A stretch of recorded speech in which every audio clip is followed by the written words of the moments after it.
We're hosting 20 people in our little apartment this year for Friendsmas, and it's our first party ever. So I wasn't too sure if we would really be able to make it work. In the weeks leading up to it, we picked up all the ingredients we needed and played around with different tablescapes. Created over 17 menu boards, and I started to realize we are cooking a feast. So we needed to start early. The day before the party, we began prepping a homemade Christmas tree focaccia bread. It came out so cute. Usually you aren't supposed to experiment before a big party, but this was my first time making focaccia, and I'm actually so proud of it. I also made a giant albondiga soup with 5 pounds of homemade beef meatballs, squash, potatoes, and carrots. This is always a huge crowd pleaser for me, and it tastes so much better the next day. I was doing this, my fiance worked on a jalapeno popper dip. He was so excited about this, and it turned out delicious. All we had to do the day of the party was pop this into the oven. I wanted to make a cute little drink station, so I made a cute little drink station and a hot cocoa station, because it's nice to have something refreshing when you first walk into the party, but by the time it's dessert,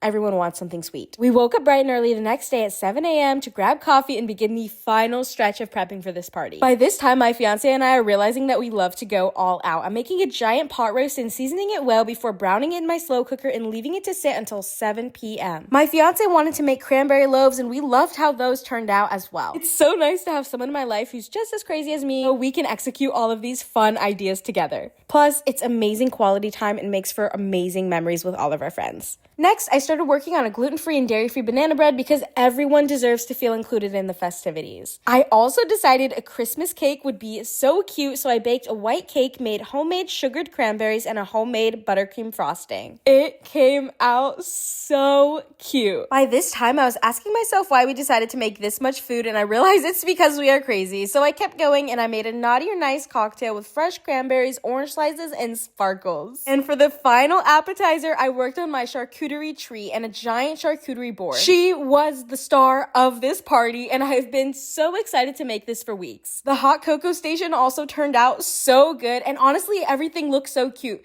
But even though my friends RSVP'd, I was so scared no one would show up. But then we heard a knock on the door, and here's how it went. Ooh.